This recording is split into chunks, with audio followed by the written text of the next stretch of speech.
rcr750.com, nuestra página web, @rcr750 en Twitter e Instagram. Neomar Hernández.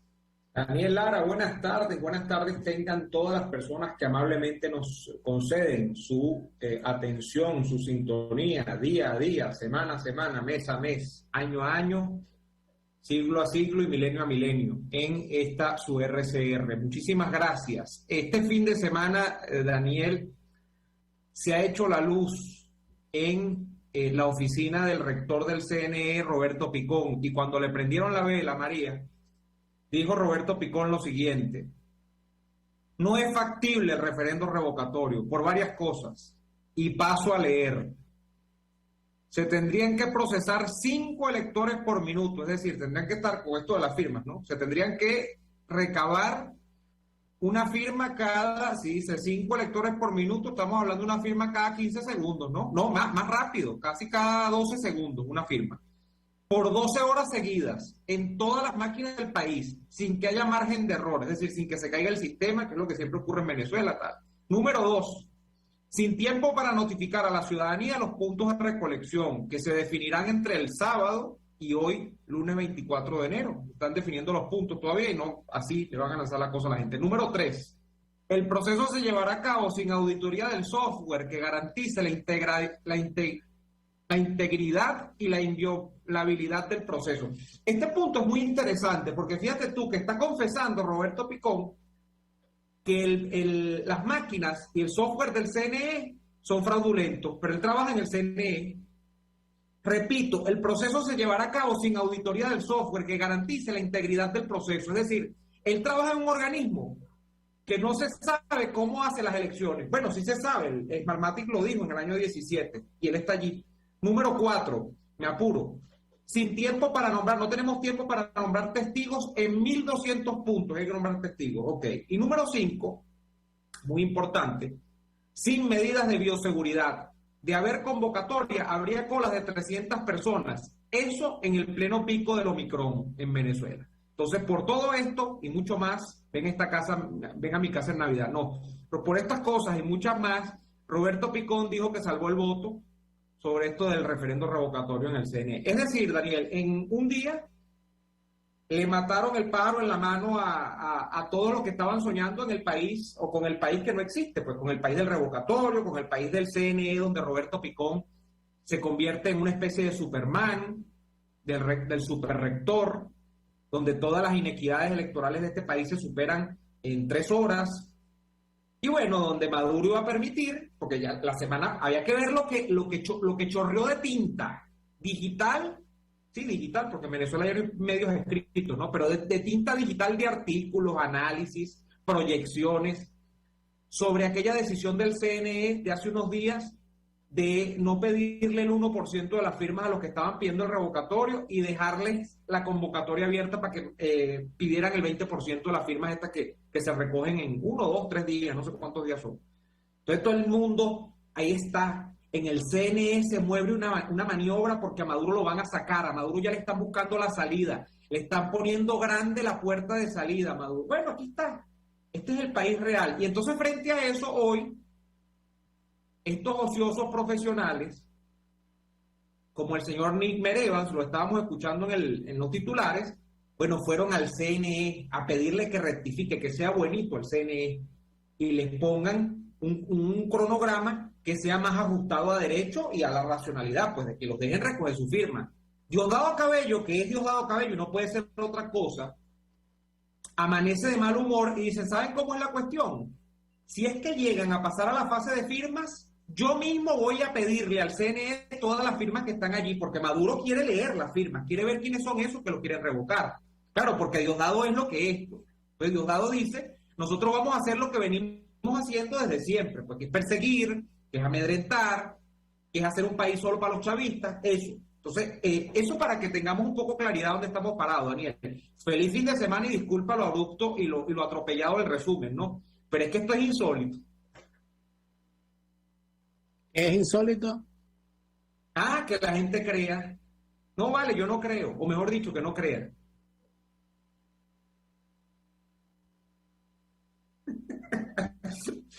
Vamos a hacer radio por señas ahora. Yo, no, porque es que en realidad yo quisiera saber, ¿dónde está Tarek El Aizami, por fin? Ah, no sé. Le van a recoger la firma. ¿Dónde estará?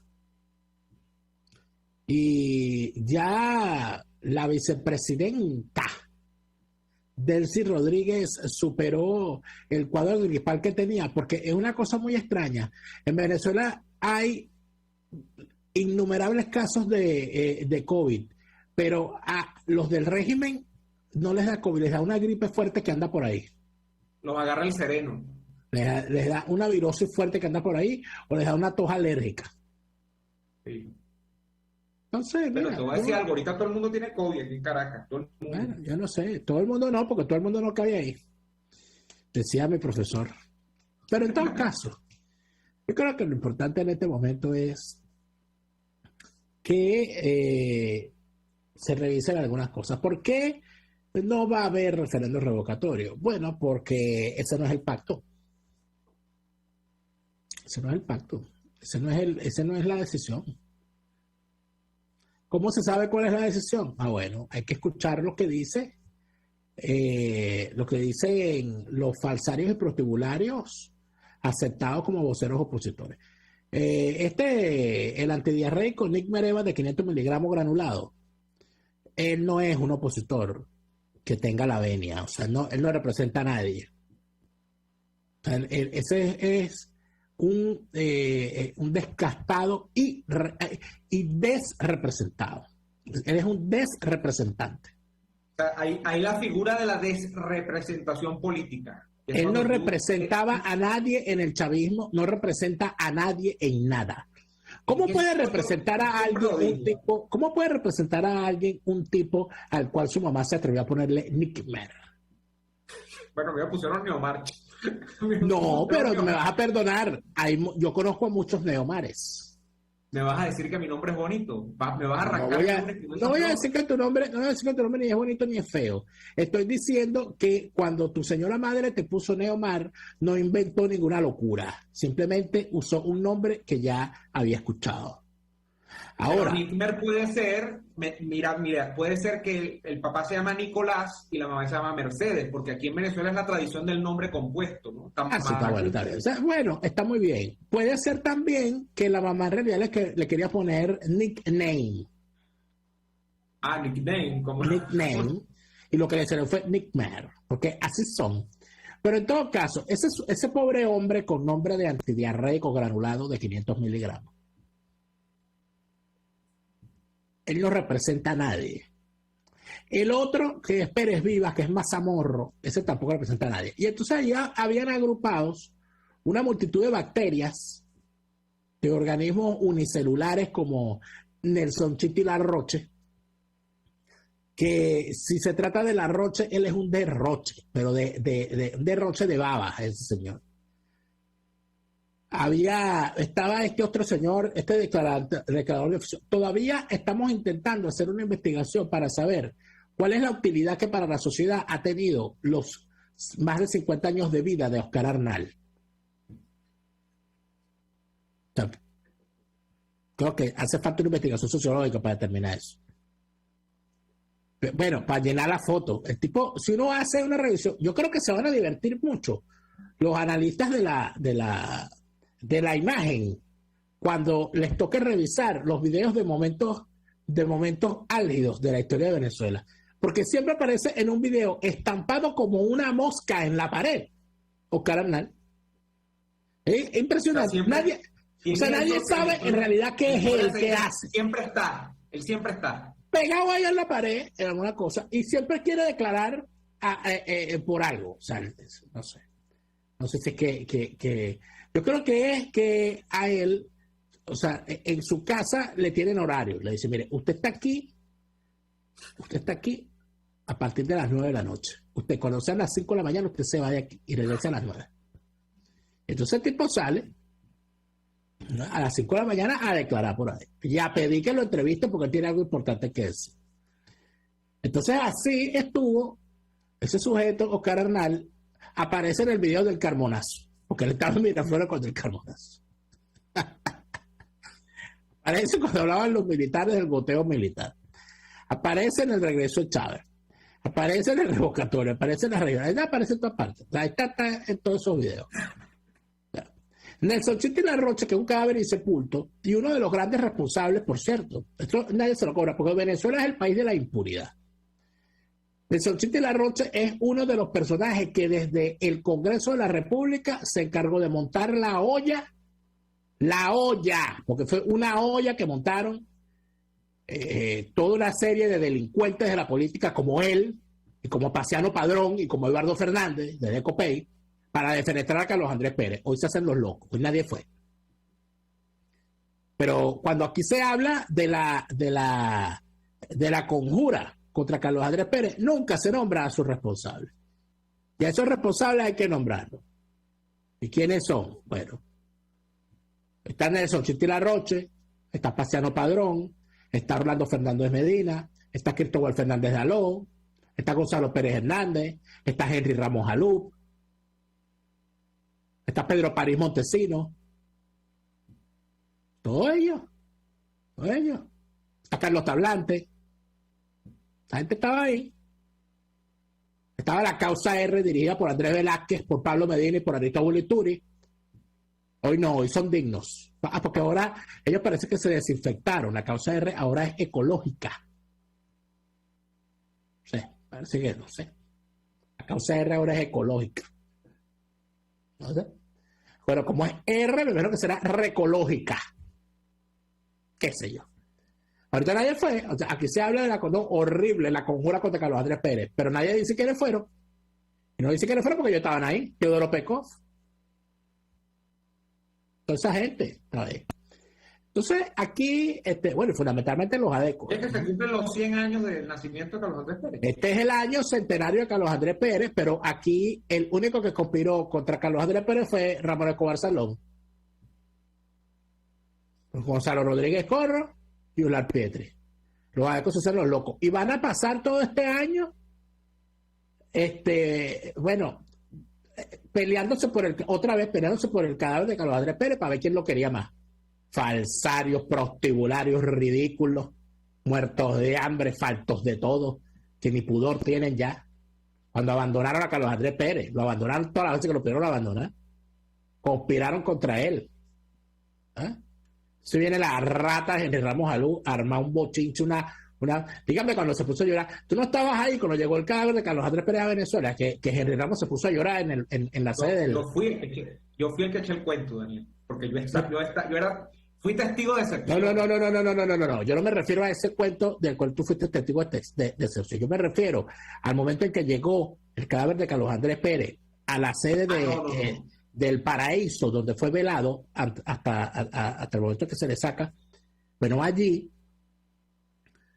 bueno, se llega cada vez, son unas palabras, no sé qué. Entonces él, no puedo, de verdad, no puedo, está ridículo, no puedes, que imbécil, si conspiraste contra Carlos Andrés, ¿cuándo fuiste tú Carlos Andresista, rata? Unas estupideces. Ahora todos fueron Carlos Andresistas. Ahora todos fueron Carlos Andresistas. Hoy es 24 de enero. No quiero poner a nadie de mal humor, porque aquí hay gente que se pone de mal humor cuando uno nombra a Rafael Caldera. Hoy se cumple un año más el nacimiento de Rafael Caldera. Hoy, ¿verdad? Sí. Saludos a todos los calderistas, saludos a Bururu. Bururu es calderista, ¿viste? Sí, Popellano. Bururu está cumpliendo años hoy también. Pero él cumple el mismo año que Caldera. Mira, es calderista. El año no, el día. Zafrico. Caldera, Bururu sería Munra el inmortal. No, él es mayor que Caldera. Zafrico. ¿Más viejo que Caldera? Eso es mentira. Él no nació hoy. Él se puso que nace hoy en la cédula esa doble que tiene. Como hacía Gómez con Bolívar. Igualito. Para jalar. Porque así son. ¿Viste? Esos calderitos. En vez de felicitarlo, termina regañando a Bururu. Tú sí tienes aquello. Pero es que ese señor, por favor, Bururu. Bueno, hoy, esa es la otra, ¿ves? Esa es la otra. Fíjate tú esto, ¿no? Este es el año centenario de Carlos Andrés Pérez. Ahora todos son Carlos Andresistas. Hoy es el cumpleaños de Rafael Caldera. Ahora nadie fue calderista. ¿Estás viendo cómo es? ¿Estás viendo cómo es la cosa, no? De Venezuela. a ese Venezuela, Julio Borges no le va a dedicar ni una palabra al nacimiento de Rafael Caldera, por ejemplo. Alguien ha tratado de comparar a Julio Borges, imagínate tú, qué osadía comparar a Julio Borges con Rafael Caldera. Yo no estoy comparando a Julio Borges con Rafael Caldera, yo lo estoy recordando. Vale, yo no digo que tú, pero hay quien, tú sabes, bueno, yo he leído cosas, ¿no? Últimamente, por ejemplo, que si Boric es como Rómulo Betancourt, imagínate tú. No, bueno, esa gente que está en droga, esa gente que está drogada.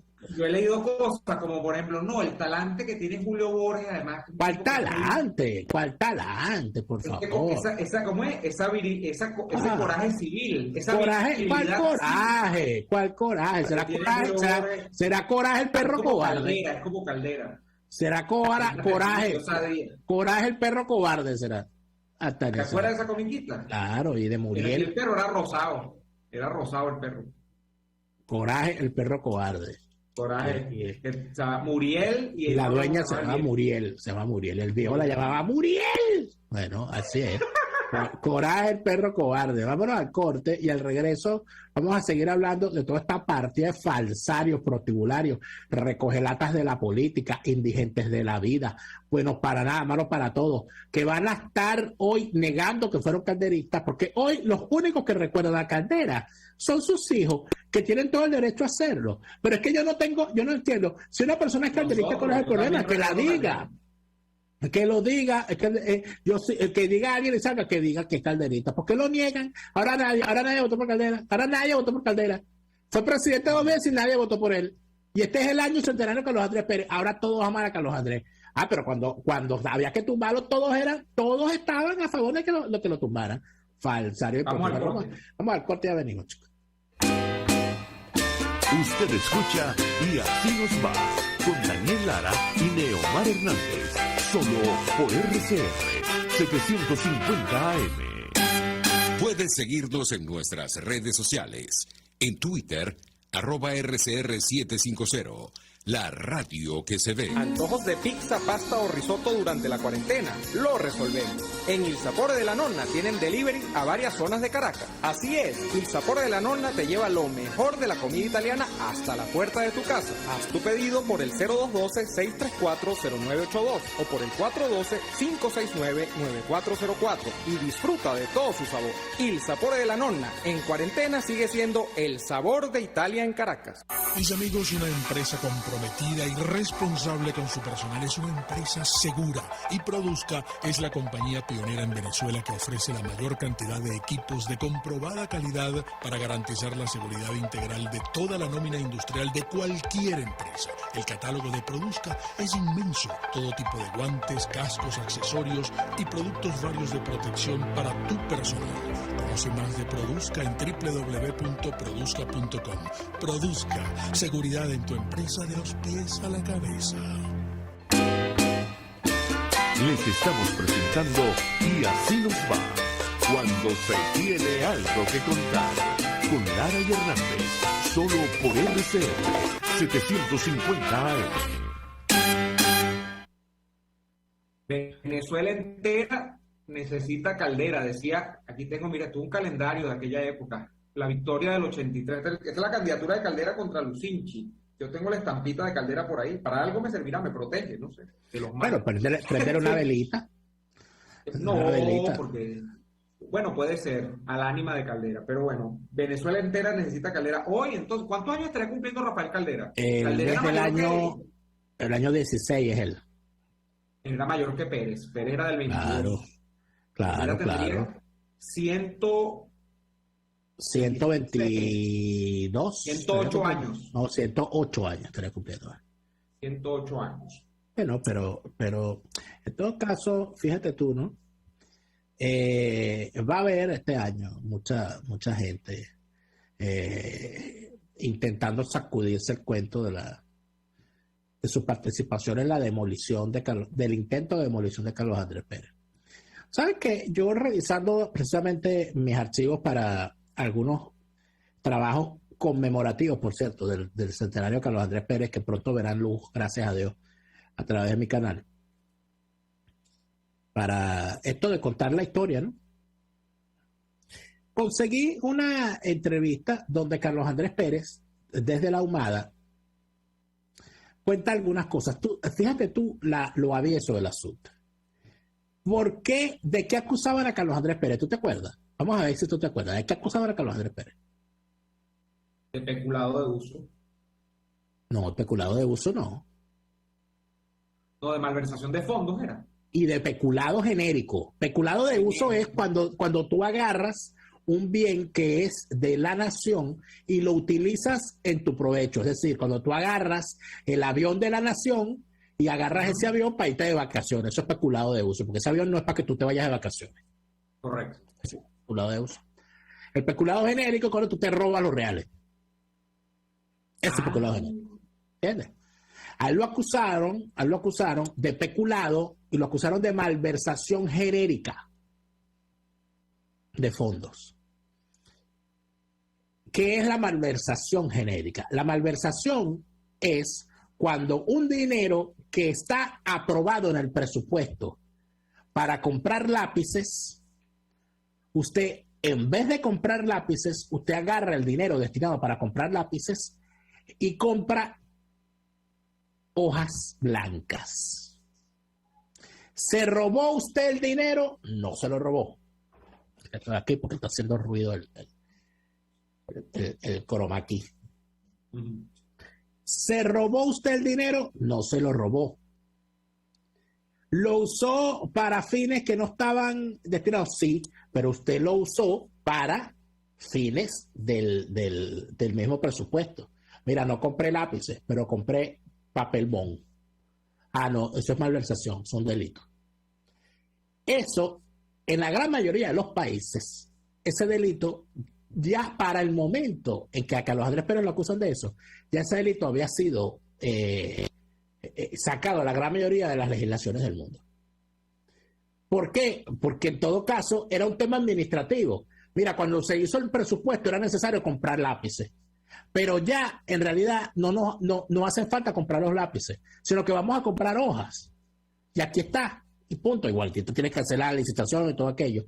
Y eso no se establecía ya como delito.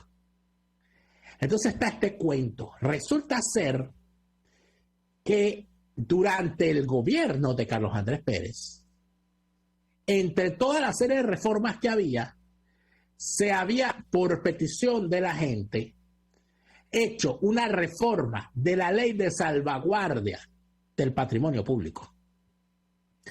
Y en esa reforma se había ajustado la norma a lo que estaba en el tapete internacional, que era la eliminación del delito de malversación, porque el delito de malversación era una cosa tan etérea que terminabas entonces recargando los tribunales de salvaguarda con unos delitos que no, porque es que al alcalde le dimos un presupuesto para que comprara lápices y el alcalde compró bolígrafo. Entonces era una cosa como que, desde el punto de vista administrativo, era más bien un impedimento para la ejecución eficiente de un presupuesto. Y por unanimidad se hizo la reforma. Escúchame bien, el Congreso de la República eliminó el delito de malversación de la legislación existente. ¿Qué año fue eso? Eso fue en el año 91-92. Antes de que estallase el escándalo. Antes, por supuesto. Pero a él no lo acusan de malversación, nada más lo acusan le hicieron un concurso de delitos. Malversación de fondos, traición a la patria, peculado, tal. Al final quedan solamente dos delitos, el de peculado y el de malversación genérica, que tampoco aplicaba, porque al ser dinero que estaba en la partida secreta para gastos de seguridad y defensa del país, del Ministerio del Interior, mal podría haber sido malversación si se utilizó con fines de defensa de la seguridad hemisférica, que obviamente está incluida en Venezuela. Venezuela forma parte del hemisferio. Para la gente que no recuerda, no es que Carlos Andrés se robó unos reales. Carlos Andrés toma una cantidad de dólares. Ahora me refrescas la cantidad, que era en bolívares, además, se trazaba en bolívares. 17 millones de dólares que al final no se usaron. Fue mucho menos esa cifra. Para la protección. Era un dinero que estaba en la partida secreta de la presidencia. Sí. Y esa partida, ese dinero es desviado, es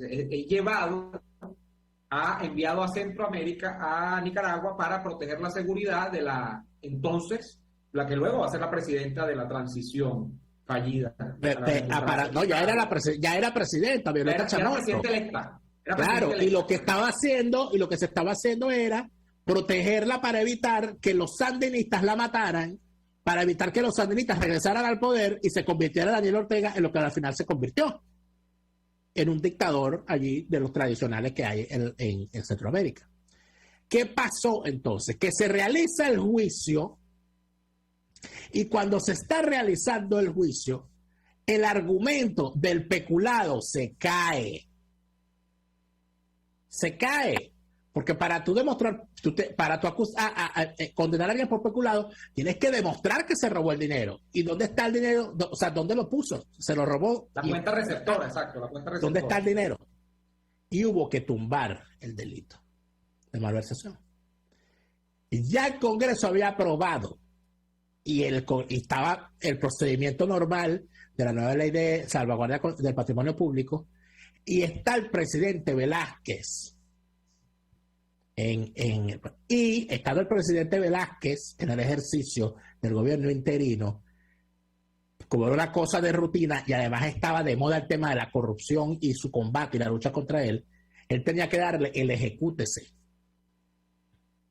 Y salió Gonzalo Rodríguez Corro, otro de los conjurados, a la sazón presidente de la Corte Suprema de Justicia, y le pidió al presidente Velázquez que no le diera el ejecútese esa ley.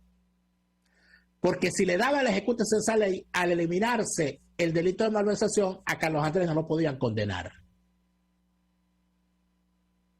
Porque el delito no existía. Y como no le pudieron demostrar peculado, tenía que fuñirlo con el delito de malversación genérica.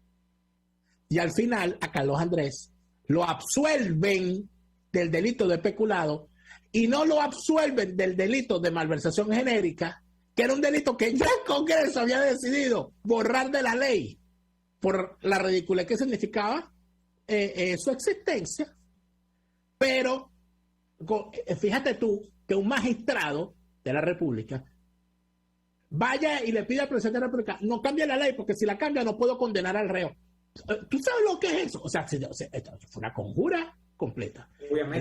Eso lo cuenta Carlos Andrés Pérez en una entrevista que le hace Damelis Díaz en el programa Lo de Hoy es Noticia en RCTV. Está en YouTube. Pueden verlo. Entonces, el que dice que no hubo conjura, pana, es porque estaba en otro país. Pero además de eso, la conjura fue real. Y muy pocos quieren hablar de ella como fue, porque salen comprometidos. Vamos al corte comercial y ya venimos con más de Y Así Nos Va. RCR les está presentando a Lara y Hernández en Y Así Nos Va por sus 750 AM. Puedes seguirnos en nuestras redes sociales. En Twitter, @RCR750. La radio que se ve. Atuplata.com.be, la cuarentena no los detiene. Siguen haciendo envíos desde los Estados Unidos a Venezuela, sin complicaciones. Además de eso, buscan tu carga en Tampa, Orlando y Miami sin ningún costo adicional. Sí, no tienes que moverte. Van hasta la puerta de tu casa y se encargan de todo. Tuplata.com.be, con promoción de servicio de pick-up gratis. Hasta en la cuarentena, tuplata.com.be. En los envíos te da la tarifa más baja y en el menor tiempo. Antes de empezar el día, entérese de lo que acontece en el país junto a Pedro García Otero en Titulares de la Mañana. De lunes a viernes a las 6:30 de la mañana. Acompáñelo y empiece su día bien informado. Titulares de la Mañana con Pedro García Otero. Solo por RCR 750 AM. Porque lo bueno une.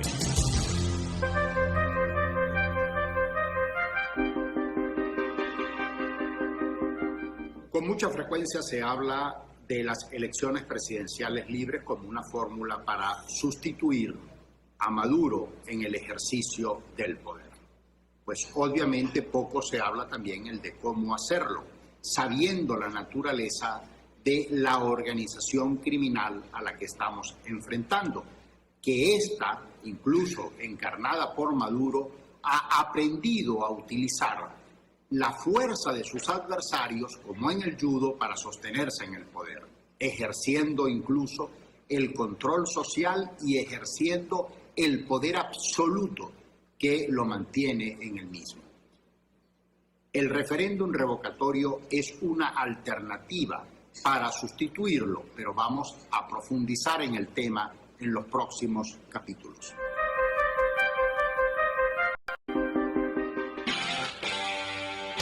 RCR 750 AM. Porque lo bueno une.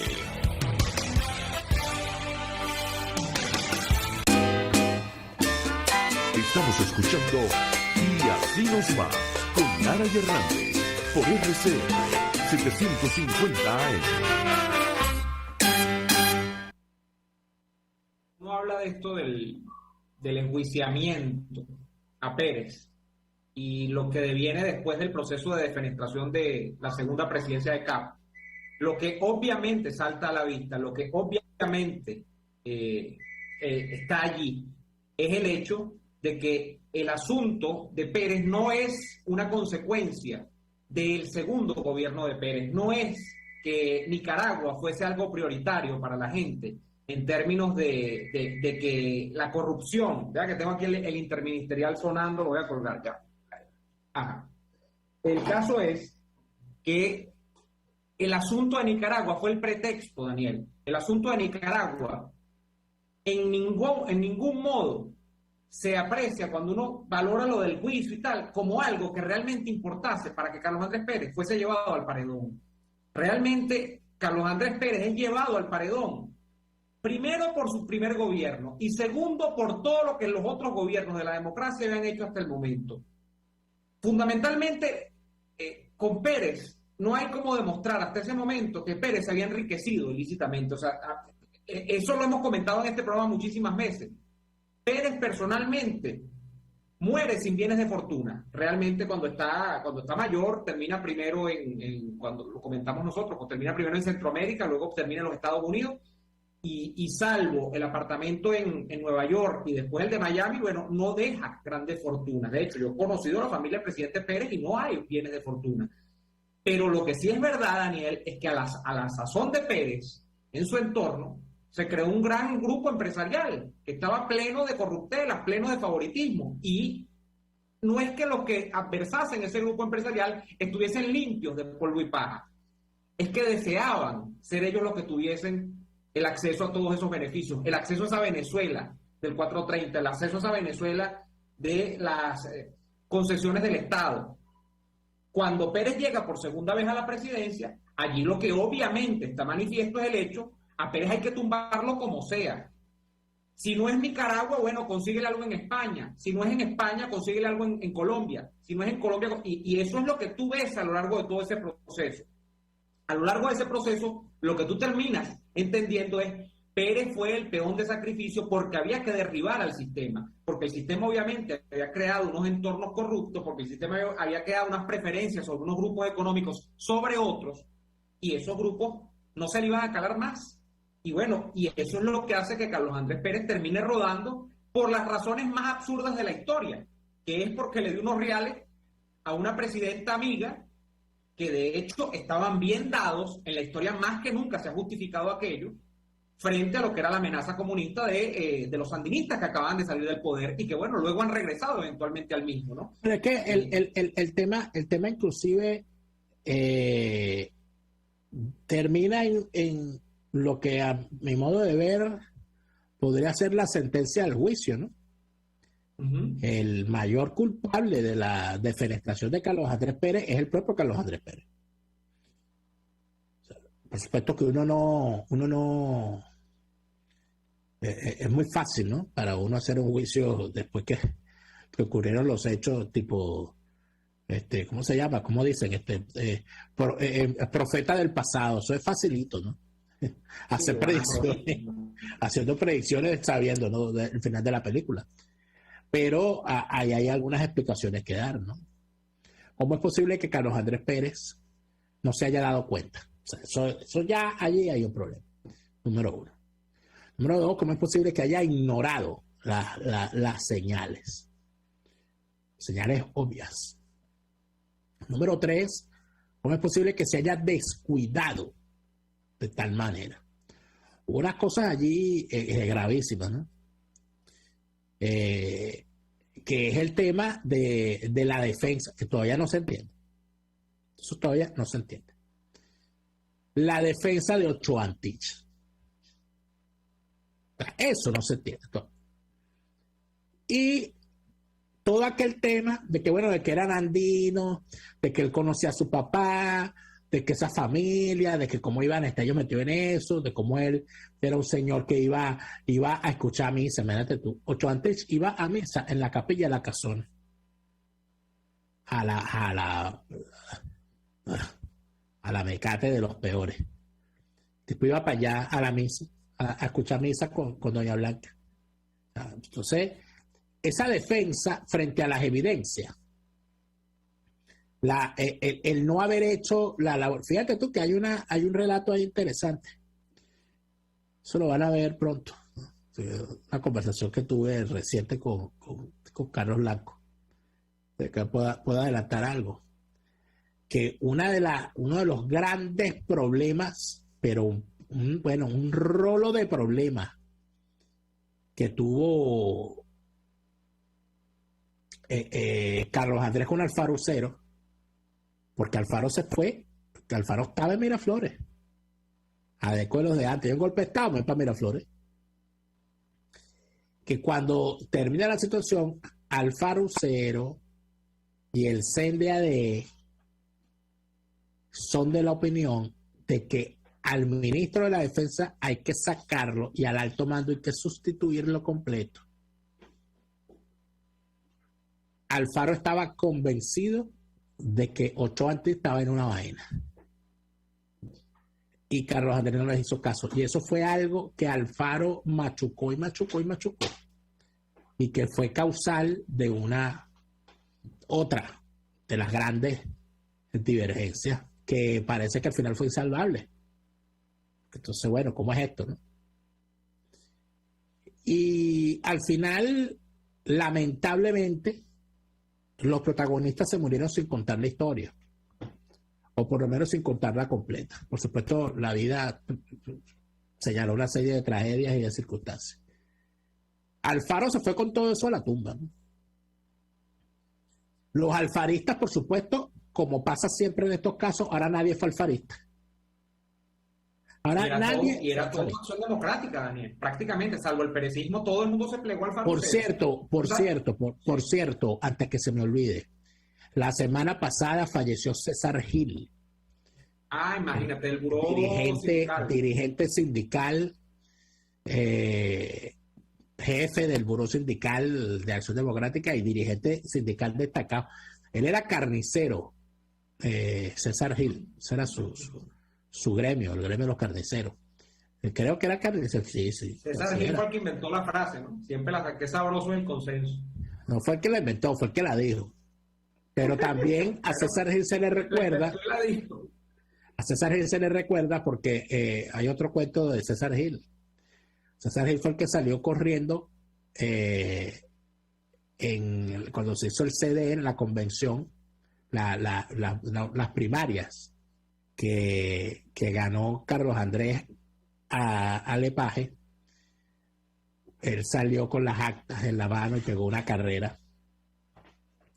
Y donde estaban los periodistas se montó como que fuera una silla y con las actas en la mano dijo: ¡ganó Carlos Andrés Pérez! Y esa foto salió, el tipo sacudiendo las actas diciendo que va a ganar Carlos Andrés. Es la famosa victoria donde Carlos Andrés Pérez le ganó todos los estados a Lepage salvo uno. ¿Cuál fue el estado que perdió Carlos Andrés? El estado no, seccional, Vargas. Vargas. Carlos Andrés Pérez ganó todos los estados, todas las seccionales. Claro, porque el jefe del partido en Vargas, que era José Rubín, era un lucinchista absoluto. Y por ende luego, bueno... Cierto, saludos a la familia Rubín. Nos hace, o sea, señor José Rubín, espero algún día tener el honor de conocerlo. No tengo ese honor.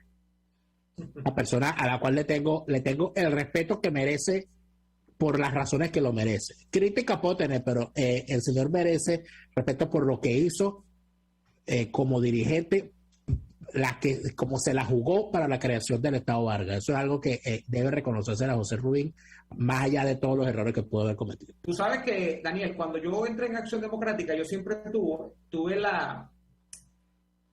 esa pregunta de qué había pasado con Luis Alfaro Ucero, porque básicamente cuando Alfaro lo sacan en el año 98, en plena carrera presidencial, no solamente de la candidatura, sino de la Secretaría General de AD, que era más importante, porque Alfaro estaba claro en que Alfaro no iba a ganar las elecciones. Alfaro sabía que no tenía ni siquiera posibilidad de competirlas de cerca, creo yo, porque bruto no era.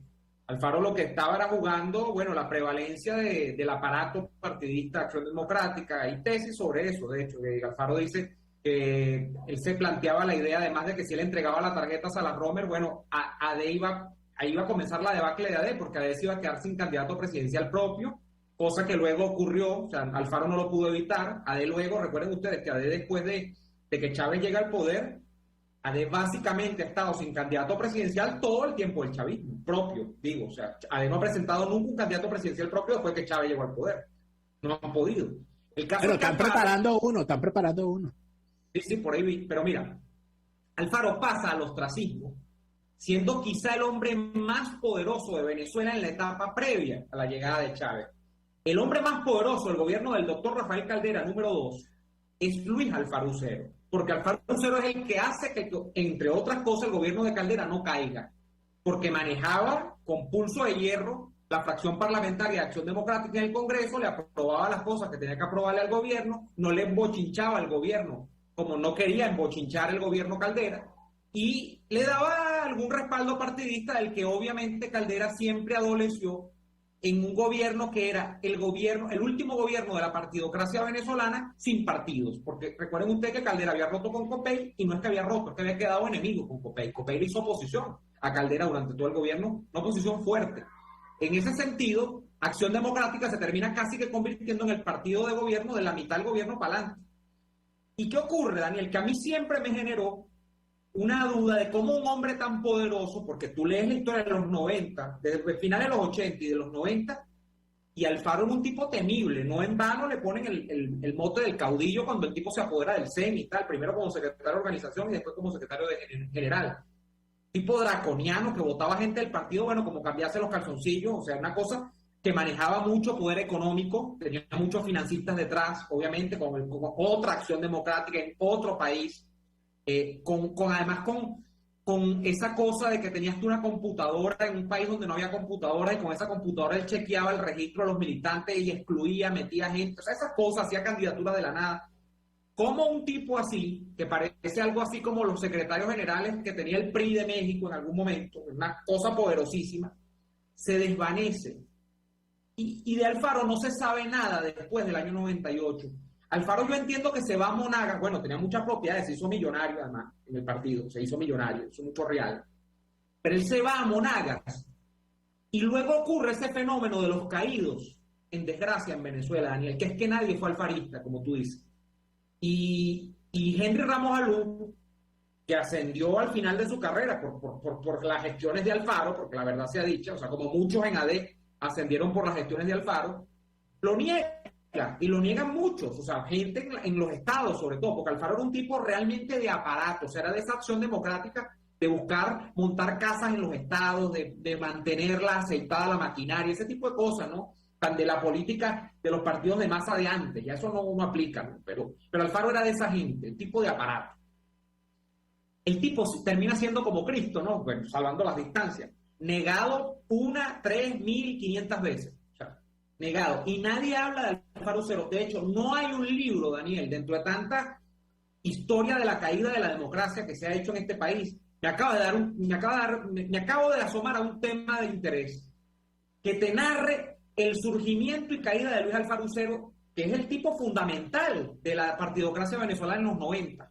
No lo hay. Yo no encuentro dónde investigar sobre Luis Alfaro. Me metes en Wikipedia y no hay nada de Alfaro. Bueno, fíjate que Yo recuerdo haberle leído a Juan Carlos Zapata que él intentó de forma reiterada que Alfaro le diera una entrevista de personalidad larga para él de allí sacar material para escribir el asunto. Y él cuenta que él fue muy insistente, él fue cada vez que podía, iba, hacía con otros, o sea, hacía la manera, buscaba la manera. Y al final Alfaro le dijo, señor, yo le agradezco mucho, y le agradezco mucho su insistencia, pero por más que insista, eso no va a ocurrir. Yo no voy a hablar. No hablo. Y ocurre, Daniel, que nadie sale a reivindicar ¿sabes? Que cada vez que... Claro, porque a nadie le conviene. A nadie le conviene. Pero es que en realidad... Cada vez que hay un cambio de administración, en AD quedan muertos de la gestión anterior, que quedan con espíritu de venganza. De hecho, nosotros somos muertos de la gestión de Ramos Alú y nosotros quedamos con espíritu de venganza. Creo que es más que obvio. Y eso es normal. Yo no soy muerto de nadie, yo me fui. Bueno, yo también, yo me fui o me votaron, no lo sé, pero el caso es que... Yo metí mi carta de renuncia. Bueno, yo ni carta de renuncia, yo agarré mis corotos y me fui, pero el caso es el siguiente. Con Alfaro, cuando termina siendo defenestrado, entre otros por el doctor Lewis Pérez de Aboín, que en paz descanse también, que era un producto también de Alfaro. Que tampoco habló, tampoco escribió. Tampoco habló, Lewis era un tipo súper parco, ¿no? Pero el caso es que...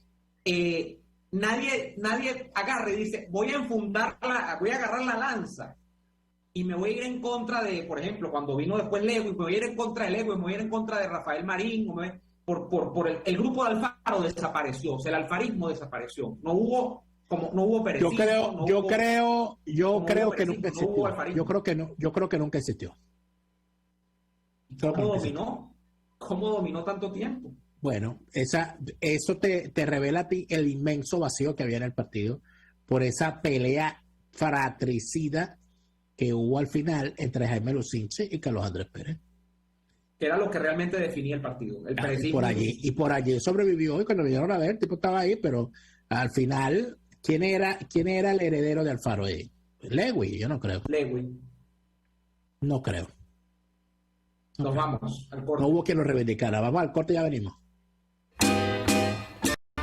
Escuchamos Y así nos va con Lara y Hernández, porque la realidad no se tapa con un dedo. Solo por RCR 750 AM. Sintonícenos a través de Periscope, @RCR750, la radio que se ve. Luego de un buen almuerzo, lo mejor es comerse un postre. Prueba las deliciosas tortas que te ofrecen en el Sapore de la Nonna. La de la casa, cargada de ese sabor a chocolate oscuro que tanto te gusta. El cremoso tres leches o la torta de zanahoria. Y pregunta por el delicioso café de Il Sapore de la Nonna. Si dices que vas de nuestra parte, te regalan un café. Visítalos en la Avenida Victoria, diagonal a la bomba de gasolina Guayana. Il Sapore de la Nonna, el sabor de Italia en Caracas. A tuplata.com.be la cuarentena no los detiene. Siguen haciendo envíos desde los Estados Unidos a Venezuela sin complicaciones. Además de eso, buscan tu carga en Tampa, Orlando y Miami sin ningún costo adicional. Sí, no tienes que moverte. Van hasta la puerta de tu casa y se encargan de todo.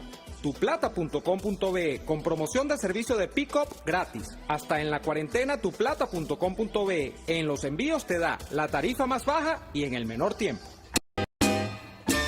Les estamos presentando Y así nos va, cuando se tiene algo que contar, con Lara y Hernández, solo por RCR 750 AM. En 4 minutos podemos decirle que el señor Neomar Hernández debe luego de que salga el libro que ya tiene en el horno listo para ser publicado, bueno, tiene que hacer algo sobre Alfaro Cero, hay que hacer algo de Alfaro. Ahí hay que hablar con Liliana Hernández, hay que hablar con Aristides Hospedales, hay que hablar con el que fue el que lo retó y perdió con él, Héctor Alonso. Ahí hay que hablar con Guillermo Cal, que fue su delfín en Monaga, cuando él era el hombre de Monaga. Inclusive ahí hay que hablar con el que fue el último proyecto de Alfaro, que no se dio, se pasmó, Luis Eduardo Martínez el Burro. Era el último proyecto de Alfaro, ¿no? Claro, se preparó una candidatura presidencial.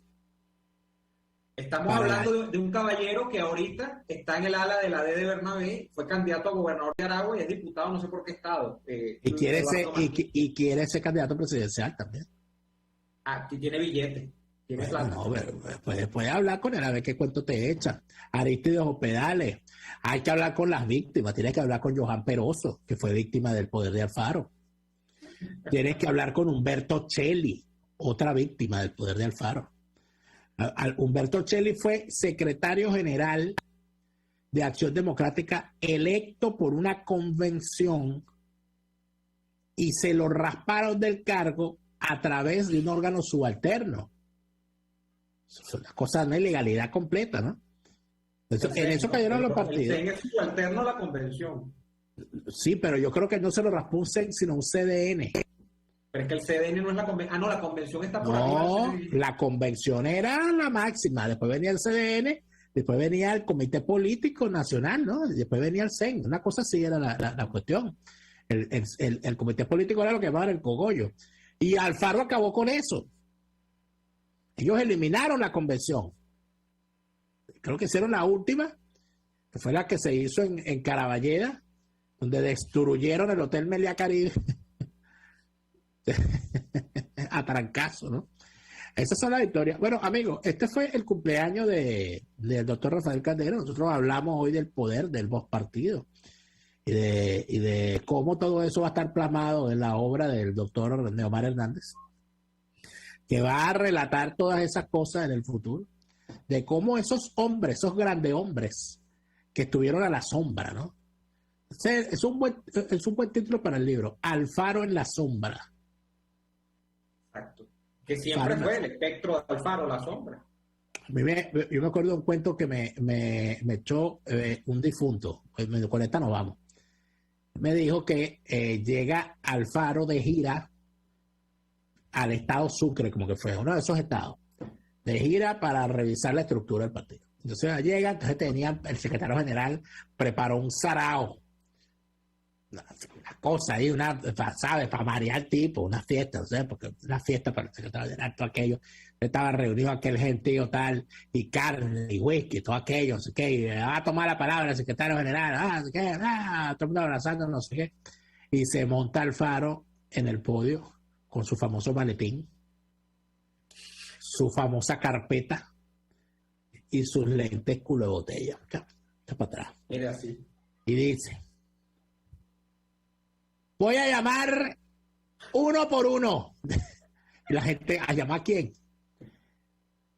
Y el tipo empezó a pasar lista, a ver si era verdad la estructura que le habían dado. Secretario político del comité local, uno por uno revisando la estructura y esa gente corriendo. ¿Dónde está? ¿Dónde está? Este compañero, ¿dónde está? Que me pusieron no aquí. No nada, lo que te era pasando lista. ¿Dónde está el compañero que me pusieron aquí? A mí me engañaron entonces con esta lista. Y todo ya que el silencio. La gente, fulano, ¿dónde está el compañero no sé quién? ¿Dónde está el puro sindical aquí? Y el tipo pasó y los raspó a todos. Ese que pasó, pasó la guillotina. Nosotros nos vamos porque aquí tenemos a unos alfaristas a cargo de los controles y de la producción. Nos vamos, amigas y amigos. Feliz cumpleaños a Bururú, feliz cumpleaños al doctor Caldera. Saludos a la familia Caldera y a los calderistas. Y nos vemos mañana. Por hoy termina Y Así Nos Va. Síganos en Twitter en @y así nos va, @delaraf y @neoadolfo. RCR 750 AM. RCR presentó Y Así Nos Va